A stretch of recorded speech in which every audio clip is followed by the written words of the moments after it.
Hello बच्चों, कैसे आप सब लोग। वीडियो के थंबनेल से पता लग ही गया होगा। आज का जो वीडियो है उन स्टूडेंट्स के लिए है जो सीए कोर्स ज्वाइन करना चाहते हैं, सीए बनना चाहते हैं और सीए के बारे में कंप्लीट इंफॉर्मेशन जानना चाहते हैं कि क्या क्या स्टेप्स होते हैं, कौन कौन से सब्जेक्ट्स होते हैं, क्या फीस उन्हें पे करना पड़ता है, पासिंग क्राइटेरिया क्या है, डिफिकल्टी लेवल कितना है और कंप्लीट डिटेल ट्रेनिंग के बारे में और बहुत कुछ जो क्या है सीए बनने के लिए जरूरी होता है, ज्वाइन करने से पहले जानना बहुत जरूरी है। वो सब चीजें इस वीडियो में हम बात करने वाले हैं। तो मेरा नाम है बच्चों सीए संदीप अरोड़ा और आज मैं आपको बताने वाला हूं सीए कोर्स के बारे में कंप्लीट डिटेल। और जैसे कि आपको पता होगा, सीए कोर्स ज्वाइन करने से पहले आपको पता होना चाहिए कि जो सीए है वो दो एंट्री रूट से हम लोग ज्वाइन कर सकते हैं। सीए करने के दो रास्ते होते हैं। पहला होता है फाउंडेशन रूट। फाउंडेशन रूट के लिए अगर आप सीए बनना चाहते हो उसके लिए मैंने अलग से वीडियो बनाई हुई है, उसका डिस्क्रिप्शन में लिंक दिया गया है। और जो बच्चे ग्रेजुएशन मतलब एंट्री, डायरेक्ट एंट्री लेना चाहते हैं सीए इंटरमीडिएट में, उन बच्चों के लिए स्पेशली ये वीडियो है। वीडियो के थंबनेल से आपको पता लग ही गया होगा। ठीक है, डायरेक्ट एंट्री रूट का मतलब क्या होता है? डायरेक्ट एंट्री रूट का मतलब होता है जो बच्चे आफ्टर ग्रेजुएशन या फिर सीएस के स्टूडेंट है जिन्होंने सीएस एग्जीक्यूटिव क्लियर कर लिया है, या फिर सीएमए के स्टूडेंट है जिन्होंने सीएमए इंटरमीडिएट क्लियर कर लिया है, उन बच्चों के लिए एक एग्जाम्पशन होती है पहले स्टेप की। पहला स्टेप मतलब सीए फाउंडेशन की एग्जाम्पशन होती है। एग्जाम्पशन मींस यहाँ पे उन्हें सीए फाउंडेशन का जो लेवल है एग्जाम वो क्लियर करने की जरूरत नहीं है, उनको सीधा क्या है सीए इंटरमीडिएट लेवल पे एंट्री मिल जाएगी। ठीक है जी, ये डायरेक्ट एंट्री रूट का मतलब होता है। ठीक है, अब हम बात करेंगे इसमें सब्जेक्ट्स क्या क्या होते हैं, फीस क्या क्या होती है, और उससे पहले सबसे पहले हम बात करेंगे कौन कौन से बच्चे कितने कितने परसेंट, क्या क्या कंडीशंस हैं, आपकी एलिजिबिलिटी क्या है। अगर आप सीए इंटरमीडिएट का रजिस्ट्रेशन करवाना चाहते हैं, मतलब सीए इंटरमीडिएट में एंट्री करना चाहते हैं डायरेक्ट एंट्री रूट के थ्रू, तो आपको क्या क्या कंडीशन का सामना करना पड़ेगा, मतलब कौन कौन सी कंडीशन एलिजिबिलिटी आपको चाहिए सीए इंटरमीडिएट एग्जाम में अपेयर होने से पहले। ठीक है जी, चलिए तो सबसे पहले बच्चों हम बात करते हैं उन बच्चों के लिए जो क्या है कॉमर्स ग्रेजुएट है। ठीक है, जो बच्चे कॉमर्स ग्रेजुएट हैं,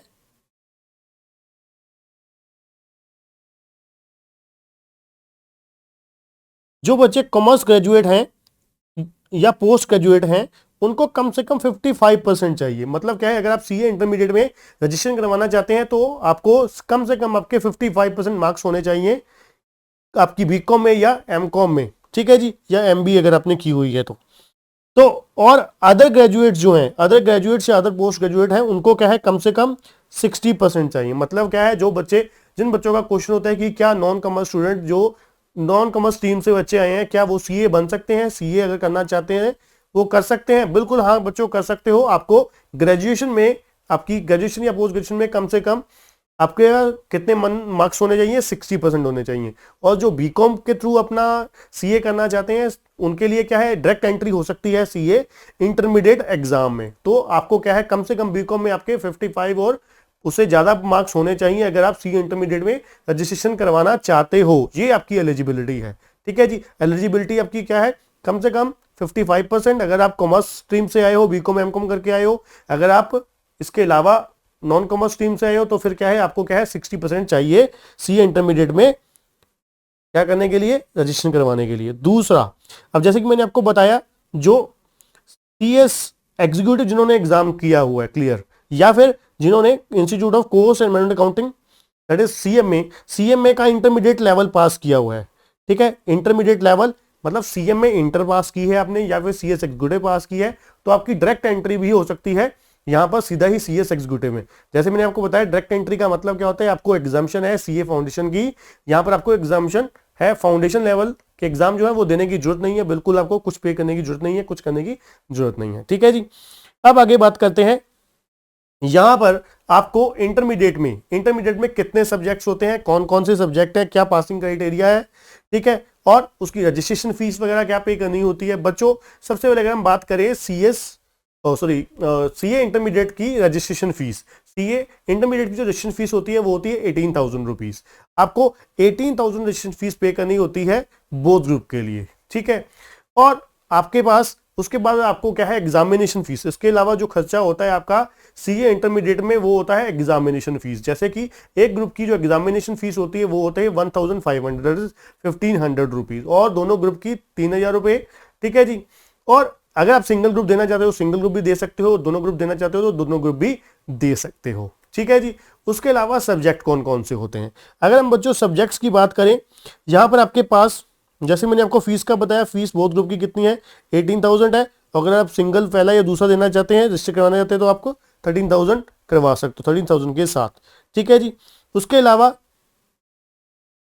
सब्जेक्ट्स कौन कौन से होते हैं, सब्जेक्ट्स का मैंने आपको बताया, जैसे कि आपके कुल मिला के 2 ग्रुप्स होते हैं, ग्रुप 1 ग्रुप 2, ठीक है। ग्रुप 1 में आपके पास कौन कौन से सब्जेक्ट्स होते हैं, ग्रुप 1 में आपके 4 पेपर होते हैं। पहला पेपर होता है अकाउंटिंग का, दूसरा होता है कॉर्पोरेट एंड अदर लॉ, तीसरा होता है कॉस्ट एंड मैनेजमेंट अकाउंटिंग, चौथा होता है टैक्स लॉ, ठीक है। ये 4 पेपर हैं, चारों के चारों सब्जेक्टिव हैं, 100 नंबर का एक पेपर है। आपको हर सब्जेक्ट में कम से कम 40% चाहिए, एग्रीगेट 50% चाहिए, मतलब टोटल आपको 200 मार्क्स चाहिए सिंगल ग्रुप में, ठीक है।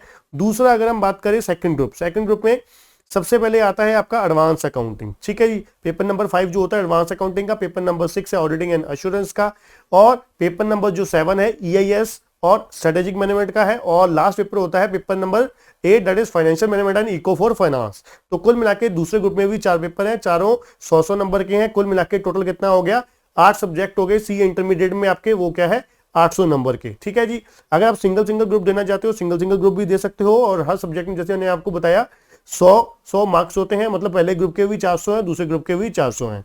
अगर आप पहला या दूसरा कोई भी देना चाहते हैं तो सेलेक्ट कर सकते हो अपनी मर्जी से। एग्जामिनेशन जो फॉर्म भरोगे वहां पर 1500 आपको फीस पे करनी है, उसके साथ आप सेलेक्ट कर सकते हो कौन सा ग्रुप आप देना चाहते हो पहले, ठीक है। फिर उसके बाद नेक्स्ट 6 मंथ बाद आप क्या है, नेक्स्ट ग्रुप की भी दे सकते हो। अगर आप दोनों ग्रुप देना चाहते हो तो दोनों ग्रुप भी दे सकते हो, ठीक है। उसके लिए आपको फायदा ये होता है कि आपका अगर एक ग्रुप में एक्स्ट्रा अगर मार्क्स आ जाते हैं, मान लीजिए आपको पास होने के लिए कितने नंबर चाहिए थे, 200 नंबर चाहिए थे, 200 अगर 20 आ गए आपके, तो 20 मार्क्स अगले ग्रुप में काम आ जाएंगे, मतलब साथ में ही सम अप हो जाएंगे, उसके लिए एग्रीगेट हो जाएंगे, ठीक है जी। पर कंडीशन क्या है, एटलीस्ट 40% हर सब्जेक्ट में होना ही चाहिए, और एग्रीगेट 50% होने चाहिए। मतलब अगर आप बोथ ग्रुप देते हो उसका फायदा क्या होगा, मान लीजिए पहले ग्रुप में 220 नंबर आ गए आपके, और दूसरे ग्रुप में आपके क्या है 180 मार्क्स है, तो एग्रीगेट आपका कितना हो गया, 400 हो गया। तो 8वें पेपर में आपको कितने चाहिए थे पास होने के लिए, 400 नंबर चाहिए थे, वो 400 आपके बन गए 220 प्लस 180, ठीक है जी। ये आपका सब्जेक्ट्स हो गए आपके, और उसके बाद आपका रजिस्ट्रेशन फीस भी हो गया, एग्जामिनेशन फीस हो गया, ठीक है। उसके बाद बच्चों हम बात करते हैं जो सीए इंटरमीडिएट के सब्जेक्ट्स हैं। सीए इंटरमीडिएट के सब्जेक्ट हैं, ये आपके सारे के सारे सब्जेक्टिव हैं, जैसे मैंने आपको बताया, ठीक है। 100 मार्क्स के, और पासिंग क्राइटेरिया भी बता दिया आपको, ठीक है। आगे बच्चों हम बात करते हैं, जब हम एग्जामिनेशन फॉर्म भरेंगे, एग्जाम फॉर्म भरेंगे, उसके लिए कुछ कंडीशन होती हैं। ये कंडीशन जरा ध्यान से सुनिएगा। अब जब एग्जाम फॉर्म हम भरते हैं तो उस समय कुछ कंडीशंस हमें पूरी करनी होती हैं, जैसे कि कहते हैं student shall be admitted to the intermediate examination. मतलब क्या है, जब एग्जाम फॉर्म भरोगे तो उस समय आपको क्या है, एनरोल करना है इंटरमीडिएट एग्जाम के लिए, और आपको क्या है, प्रोड्यूस करना है certificate to the effect that he has undergone a study course for a period not less than 8 month on the first day of the month in which exam is held. अगर आप foundation root के through हो तो कम से कम वही, जैसे मैंने आपको बताया कि सीए फाउंडेशन वाले जो अपना फाउंडेशन रूट से बच्चे हैं उनको क्या है 8 महीने की आपको क्या है कंप्लीट करना चाहिए, कम से कम पूरे होने चाहिए 8 महीने, ठीक है।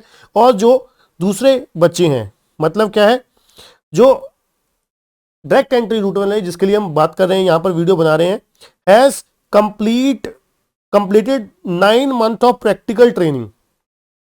9 month की प्रैक्टिकल ट्रेनिंग अगर आपकी पहले पूरी होगी, ऑन और before the last day of the month proceeding the month in which examination is to be held if through direct entry.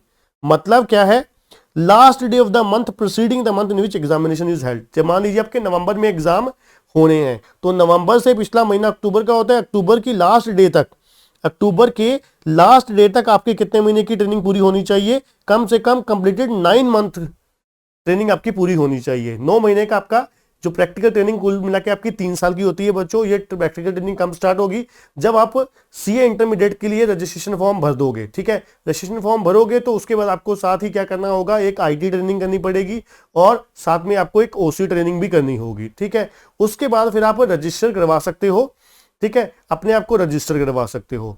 अब एक चीज और होती है, रजिस्टर करवाने के, रजिस्टर जब आप करवाते हो तो फिर आपको साथ साथ ही आपको क्या है करवाना होता है, फिर आपको उसी के साथ ही सीए के अंडर प्रैक्टिकल ट्रेनिंग भी आपको 3 साल की ज्वाइन करनी होती है, ठीक है। 3 साल की प्रैक्टिकल ट्रेनिंग भी ज्वाइन करनी होती है, ठीक है। फिर जैसे मैंने आपको बताया, अब जो प्रैक्टिकल ट्रेनिंग जब आपने स्टार्ट करी और जब अपने एग्जामिनेशन फॉर्म भरना है, इन दोनों के बीच में कितने महीने का कम से कम गैप होना चाहिए? 9 महीने का। मतलब क्या है, एग्जाम फॉर्म नहीं, सॉरी, जब आपका एग्जाम होगा, जैसे मैंने बोला कि नवंबर में एग्जाम है, नवंबर से पिछला महीना अक्टूबर है, अक्टूबर तक आपका कम से कम कितने महीने की ट्रेनिंग पूरी होनी चाहिए? 9 महीने की सीए के अंडर प्रैक्टिकल ट्रेनिंग होनी चाहिए, तभी आप एलिजिबल होगे एग्जाम में बैठने के लिए, ठीक है जी। एग्जाम में बैठने के लिए एलिजिबल तभी हो पाओगे जब क्या है, आपकी 9 महीने की ट्रेनिंग हो चुकी होगी, ठीक है बच्चों। अब उसके अलावा एक और इंपॉर्टेंट बात जो है, जो बच्चे प्रोविजनल रजिस्ट्रेशन करवा सकते हैं सीए इंस्टीट्यूट की तरफ से, एक बच्चों को बेनिफिट दिया गया है। जो बच्चे मान लीजिए अभी बीकॉम दे रहे हैं, लास्ट सेमेस्टर कर रहे हैं, तो वो क्या है, रजिस्ट्रेशन करवा सकते हैं सीए इंटरमीडिएट के लिए डायरेक्ट एंट्री रूट के थ्रू। अब देखिए, प्रोविजनल रजिस्ट्रेशन जो बच्चे करवाएंगे, वो उनको क्या, किस तरीके से रजिस्ट्रेशन करवाने का प्रोसेस क्या है। आपने मान लीजिए रजिस्ट्रेशन प्रोसेस पूरा कर दिया, आपने अपना 10वीं का सर्टिफिकेट लगा दिया, +2 का लगा दिया, 5 सेमेस्टर की आपने अपना मार्कशीट्स है वो लगा दी, ठीक है, जो फी वगैरह पे कर दी, आपकी क्या है, प्रोविजनल रजिस्ट्रेशन हो जाएगी। आपकी प्रोविजनल रजिस्ट्रेशन हो जाएगी। उससे क्या होगा, आपको अगले 6 महीने के अंदर अंदर आपको सर्टिफिकेट प्रोड्यूस करना होगा इंस्टीट्यूट को कि मैंने ग्रेजुएशन पूरी कर ली है, ठीक है जी, आपको ग्रेजुएशन पूरी करने के लिए। और इसका फायदा क्या होगा? इसका फायदा ये होगा कि जब तक आपकी ग्रेजुएशन पूरी होती है, तब तक क्या है, आप क्या कर सकते हो, अपनी जो आईटी ट्रेनिंग है वो कर सकते हो, ओसी है वो पूरी कर सकते हो। वहां पर आप सीए की जो ट्रेनिंग, प्रैक्टिकल ट्रेनिंग होती है, वो ज्वाइन करने से पहले आपका ग्रेजुएशन का कंप्लीशन होना जरूरी है, ठीक है जी। मतलब क्या है, आईटी ट्रेनिंग कर सकते हो, ओसी कर सकते हो, जैसे मैंने आपको बताया, पहले आपको आईटी करनी है, फिर ओसी करनी है, फिर साथ में ही आपको प्रैक्टिकल ट्रेनिंग ज्वाइन करनी है। अब प्रैक्टिकल ट्रेनिंग तभी आप ज्वाइन कर सकते हो जब आपके पास क्या है, ग्रेजुएशन का सर्टिफिकेट है, ठीक है जी। तो ये क्राइटेरिया था डायरेक्ट एंट्री रूट के थ्रू इंटरमीडिएट में रजिस्ट्रेशन करवाने का भी, प्रोविजनल रजिस्ट्रेशन का भी बता दिया मैंने आपको, एग्जामिनेशन का भी बता दिया, क्या क्या आपके पास कंडीशन पूरी करनी जरूरी है, और सब्जेक्ट्स क्या क्या है वो भी बता दिया, फीस क्या पे करनी पड़ती है आपको, ठीक है, वो भी आपको बता दिया। उसके बाद हम बच्चों बात करेंगे फाइनल के बारे में। अब आपने इंटरमीडिएट मान लीजिए क्लियर कर ली, अब आप क्या है, फाइनल तक पहुंच गए, ठीक है जी। अब आगे हम बात करते हैं फाइनल कोर्स के बारे में। अब हम पहुंच गए फाइनल में। अब फाइनल में रजिस्ट्रेशन, देखिए प्रोसीजर वही है आपका, ठीक है, ICAI.org पे जाके आपको रजिस्ट्रेशन फॉर्म भरना है, ठीक है, तब तक आपको सारा कुछ पता लग ही जाएगा। उसके बाद रजिस्ट्रेशन फीस कितनी है आपकी? रजिस्ट्रेशन फीस आपकी 22,000 रुपीज है। 22,000 रुपये आपको क्या है, रजिस्ट्रेशन फीस पे करनी होगी सीए फाइनल कोर्स के लिए। उसके बाद सब्जेक्ट्स कितने हैं यहाँ पर? कुल मिला के बच्चों यहाँ पर 4 पेपर के 2 ग्रुप हैं, मतलब 8 पेपर हैं कुल मिला के। पहले ग्रुप जो है उसमें 4 पेपर हैं। पहले ग्रुप में कौन कौन सब्जेक्ट रहते हैं? पहला होता है paper number 1, that is financial reporting. Paper number 2 होता है हमारा strategic and financial management. Paper number 3 होता है हमारा advance auditing and professional ethics. और पेपर नंबर 4 जो हमारा होता है law and economics for corporate and economic loss, ठीक है, कॉर्पोरेट एंड इकोनॉमिक लॉ होता है पेपर नंबर 4। और पेपर नंबर 5 होता है strategic and cost management and performance evaluation, ये होता है पेपर नंबर 5। और पेपर नंबर 6 जो होता है इलेक्टिव पेपर होता है, मतलब ओपन बुक्स पेपर है। यहाँ पर आपके पास 6 ऑप्शन हैं, 6 सब्जेक्ट्स है, उसमें से आपको एक सब्जेक्ट चूज करना होता है, ठीक है जी। उसके बाद पेपर नंबर 7 जो होता है डायरेक्ट टैक्स। पेपर नंबर 8 होता है इनडायरेक्ट टैक्स, ठीक है। अब देखिए ये आपके पास कुल मिला के 8 सब्जेक्ट हो गए, ठीक है। यहाँ पर पासिंग क्राइटेरिया वही है, 40% इन ईच सब्जेक्ट, 50% एग्रीगेट, ठीक है। उसके बाद अब बात आती है सबसे इंपॉर्टेंट चीज कि आप जब सीए फाइनल के एग्जाम पूरे होंगे, सीए फाइनल के एग्जाम देने से पहले आपके पास क्या कंडीशन पूरी होनी चाहिए? चलिए हम चलते हैं डायरेक्टली उसी पेज पर आते हैं। चलिए, requirement for appearing in the passing the final examination, ये हमने 40% 50% वाली बात कर ही ली, ठीक है। एडमिशन के लिए क्या क्राइटेरिया है? Student shall be admitted to the final examination. अब फाइनल एग्जाम में तभी आप बैठ सकते हो, बैठने से पहले आपको क्या क्या करना है? देखिए, फाइनल एग्जाम के लिए रजिस्ट्रेशन करवाना है, वो तो पता ही है जी, इतनी तो समझ है ही हमें। उसके बाद क्या है, प्रैक्टिकल ट्रेनिंग अपने कंप्लीट हो जानी चाहिए he or she has completed a practical training on or before the last day of the month preceding the month in which examination to be held. ठीक है जी, या फिर आप क्या है सर्व कर रहे हो last 6 month of practical training, मतलब क्या है आपकी लास्ट 6 महीने की प्रैक्टिकल ट्रेनिंग चल रही है जब आप फाइनल एग्जाम में बैठ रहे हो। ठीक है जी, अगर आपने एक्सेसिवली इंक्लूडिंग एक्सेसिव लीव है if any of the first of the month in which examination is to be held. ठीक है जी, और आपने कंप्लीट कर ली है advance integrated course of IT and soft skill, मतलब क्या है जैसे मैंने आईटी ट्रेनिंग बोली थी इंटरमीडिएट वाली भी प्लस फाइनल एग्जाम वाली भी। इंटरमीडिएट वाली तो आप तभी बैठ सकते हो ना, इंटरमीडिएट वाली अगर क्लियर की है आपने।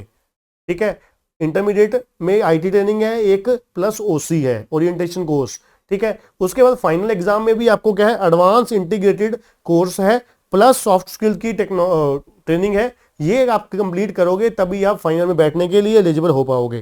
ठीक है, प्लस उसके बाद तो बहुत सिंपल सी बात है, एग्जामिनेशन फीस आपको पे करनी है, एग्जामिनेशन फी पे करने के बाद आप क्या है एग्जाम में बैठ सकते हो। ठीक है जी, तो ये हुआ आपका सीए फाइनल के बारे में। इसके अलावा आप क्या बात कर सकते हो, क्या बात आपके पास क्या क्या पॉइंट है। और देखिए सबसे पहले हम बात करेंगे सीए के बारे में कि सीए जब आप कंप्लीट कर लिया, अपने फाइनल कोर्स क्लियर कर लिया, ट्रेनिंग वगैरह पूरा हो गया, आप सीए का आपके पास मिल गया, मेंबरशिप नंबर मिल गया आपके पास। एज ए सीए आप क्या कर सकते हो, स्कोप कहाँ कहाँ पर है सीए का स्कोप जॉब सेक्टर में, मतलब आप एज ए जॉब भी कर सकते हो, प्रैक्टिस भी कर सकते हो। जॉब में आप क्या है किसी भी कंपनी में किसी भी फर्म के अंडर, सीए की फर्म के अंडर क्या है जॉब कर सकते हो। ठीक है, सैलरी पैकेज बहुत अच्छा है। ठीक है, अब फिक्स नहीं होता यहाँ पर कुछ भी, क्योंकि हैज पर योर स्किल्स है, जो जिस तरीके की आपने ट्रेनिंग जिस फॉर्म में करी है, जिस लेवल पे आपने ट्रेनिंग करी है, जितने अच्छे से करी है उस हिसाब से आपका पे स्किल इंक्रीज होता रहता है। ठीक है ना, उसके अलावा प्रैक्टिस आपकी क्या है, प्रैक्टिस में आप अपना ऑफिस खोल के अपने क्या है क्लाइंट बना सकते हो और आगे जो काम क्या है बढ़ा सकते हो अपने आपके सर्कल के हिसाब से। ठीक है बच्चों, तो ये था बच्चों complete detail about the CA course through the direct entry के थ्रू हम लोग इस तरीके से सीए कंप्लीट कर सकते हैं। ठीक है, इसका सारा कुछ हमने इस वीडियो में बात करा। अगर आपको वीडियो पसंद आया वीडियो को लाइक जरूर करिएगा, चैनल को सब्सक्राइब करना और बेल आइकन दबाना मत भूलिएगा। थैंक यू बच्चों।